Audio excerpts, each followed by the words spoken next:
Well, good afternoon. Here's Pastor Hayton with the Lord Lights Devotional. Hope you don't get tired of seeing me. I know with doing the Sunday services and the midweek service as well, seems like I'm sitting here in front of the camcorder quite often, and we just want to be faithful though in what we feel like God has called us to do. And if I can be a blessing to somebody, I'm going to keep right on putting my ugly mug here in front of you. Well, this is called the Lord Lights Devotional. And we do try to keep it kind of inspirational, but I thought maybe for a day or two this week, there's just so much going on in the world that maybe I could entertain you with the preacher story. You know, we preachers, we have a lot of experiences across the years, and anybody that's pastored for any length of time, more than likely somebody's going to say to them, you really ought to write a book. Well, I don't know that my book would really be all that big or interesting, but I have accumulated some experiences that might entertain a little bit and amuse somebody. And so today I want to just share briefly one of those incidents in my life that just came to my mind. I don't know why I think of these things when I do, but this incident came to my mind and I thought, well, I'll just tell you all about it. I'm not going to mention any names or places, but here it is. I was pastoring in a certain town, and there's a town about 100 miles away or so that had a Church of God, and the pastor that was there, he and I seemed to get along pretty well together, and he called me to come and preach a revival. Now, I haven't preached very many revival meetings in my 53 years of ministry. Very, very few. I guess I'm just not a revivalist. I'm quite content just feeding my flock from week to week. So I haven't had a lot of revival meetings, but we pastors, we think that evangelists have it made, going from place to place and, just kind of not having to carry the responsibility of the church, but going somewhere and hearing, preaching the same message time after meeting after meeting. Get it out here in a minute. I've heard it said that most evangelists don't have but 10 or 12 sermons that they preach, and I think that's probably pretty well true. You can correct me if I'm wrong. But anyway, I better hurry along. Time's getting away. This pastor called me to come preach a revival, and we went down and had a week's revival and had a good time. And don't know that the town was really shaken in a mighty way, but anyway, about a year later, the church called and asked if I would come down and preach another revival. Now, my first thought, I must have done so poorly. They think, poor guy, let's give him another chance. But I'd like to think that they enjoyed my ministry, and so they invited me back, and so I accepted the call. And before the scheduled meeting came around, they got a new pastor.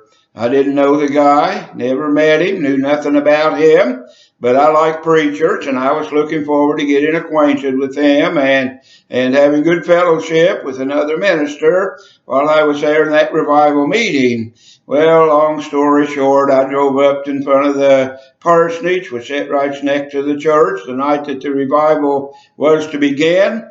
Knocked on the door of the parsonage. The pastor came. Very first words that he spoke, I really don't want you here. And I said, well, I'm sorry you feel that way.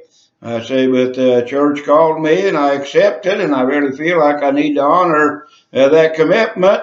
He said, well, come on in. And there's a bedroom right off the living room, and he just pointed at the bedroom and said, there's your room, and he walked away. Well, I went into my room, and I kind of freshened up a little bit for church and went over my sermon, and church time, I met him over there at the church. He had already gone a little bit early, and we had church that night. We came home, and now I know that across the years we've kept an evangelist. We've always provided nice refreshments following the evening service and enjoyed good fellowship before going to bed, but that wasn't going to happen. He went off and started doing something in another part of the house, so I went on to my room, went on to bed, got up the next morning, and all was quiet in the other part of the house, and I thought they'll be calling me for breakfast soon, but no, the call never came.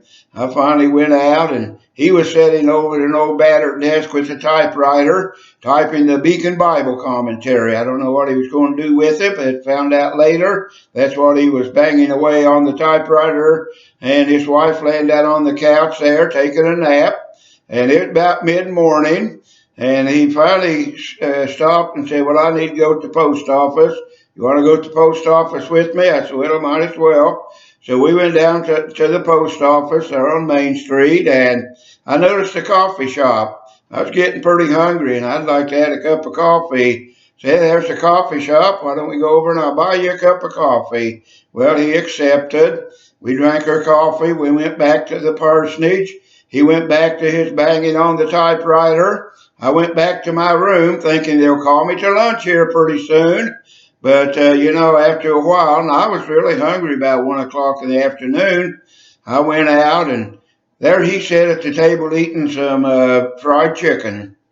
And he told me, he said, well, there's some bologna there in the refrigerator if you want to make yourself a sandwich. I said, well, I believe I will. So while he was eating fried chicken, I ate a bologna sandwich.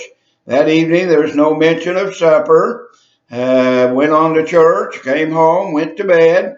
All throughout that meeting, I'd found a good truck stop on the edge of town that had a pretty good cafe, and I just went out there and had my meals and didn't trouble them any over food. And, we got through the week. There wasn't a lot of congeniality. There wasn't a lot of fellowship. But I did my best to preach to his people, and when the meeting was over, I went back to my home. Well, that story took a little longer than I thought it would, and there's a lot more to it, but that's just an incident that I'll never forget.